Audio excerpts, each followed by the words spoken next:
আসসালামু আলাইকুম। ভালো আছি। আজকে ২-৩ দিন যাবত আমার শরীরটা অনেক খারাপ। কোনো কিছু কাজকর্ম কিছুই করি নাই। কালকে সারাদিন বিছানা থেকে উঠি নাই। ৫টা বাজে মনে হয় উঠছি। তো আজকে তো কিছু রান্নাবান্না করতে হবে। ঘরগুলো একদম এলোমেলো হয়ে গেছে। তো আমি সব কিছু আস্তে আস্তে একটু ঝেড়ে মুছে নিয়ে তারপর এগুলো সব ক্লিন করেছি। কালকে একদম ধুলায় ভরা ছিল, সব সুন্দর করে ক্লিন করে আজকে আবার আমার শিউলি আসবে। ৪-৫ দিন হয়ে গাছগুলোতে পানি দেওয়া হয় না, একটু পানি দিব।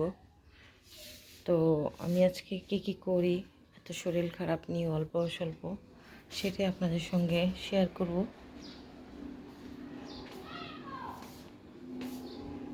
সব কিছু আমার এলোমেলো ছিল, ঘর গোছানো না থাকলে তো আমার ভালো লাগে না।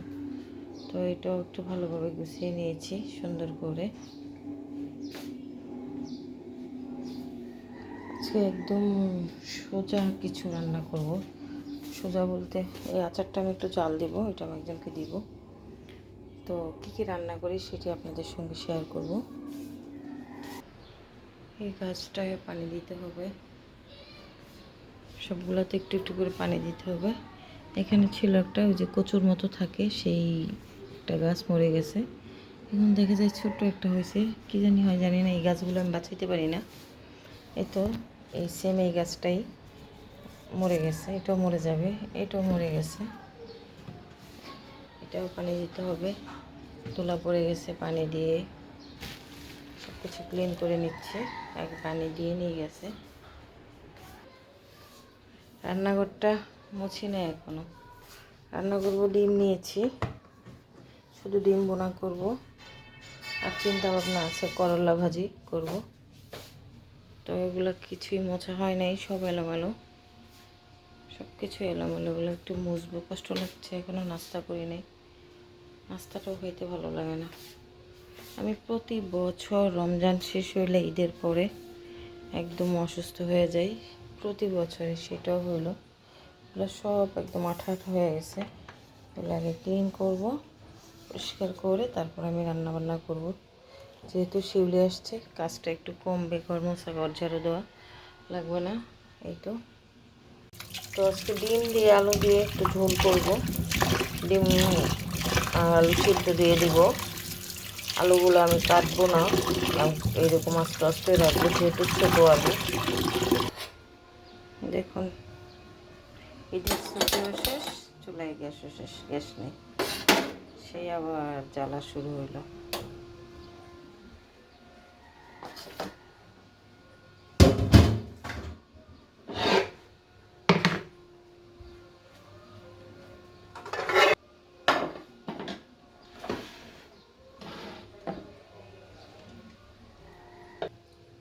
দিয়ে দিচ্ছি কারেন্টের চুলায়, আর কি করা। চুলাটা অন করে দিলাম।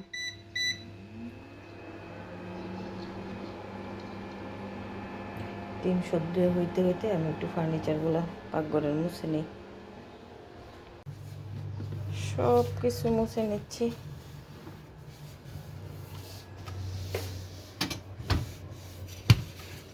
প্রতিদিন না মুছলে এগুলো একদম তেল চিটচিটে হয়ে থাকে। এগুলো মুছলাম। ডিম সিদ্ধ হয়ে গেছে, পেঁয়াজ কেটে নিয়েছি, করলা ভাজি করবো, সেটা হয়ে গেছে। ভাত বসাই দিছি, করলা ভাজি। একটু পেঁয়াজটা বেশি দিই। আলুটা ভেজে নিই আগে।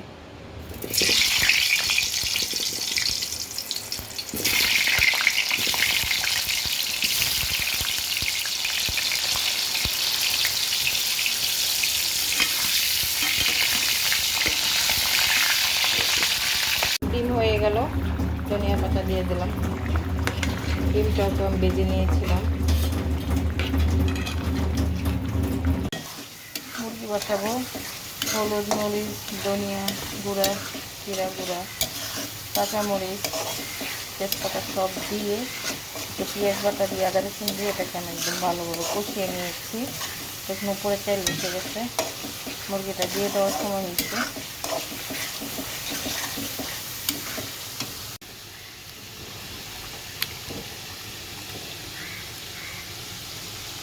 দিয়ে দিচ্ছি মুরগিটা।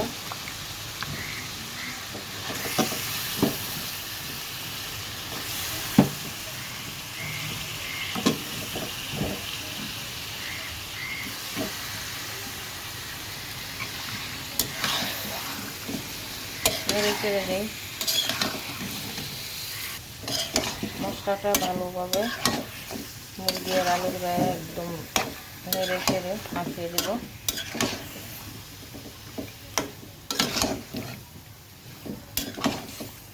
দেখুন কালারটা মাশাআল্লাহ কত সুন্দর হয়েছে। এখানে মুরগিটা কষানো হয়ে গেছে, জল শুকিয়ে গেছে, পানি দিয়ে দেব।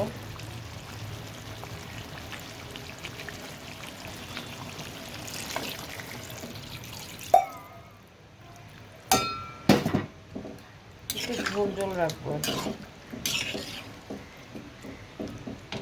এটা রান্না কমপ্লিট।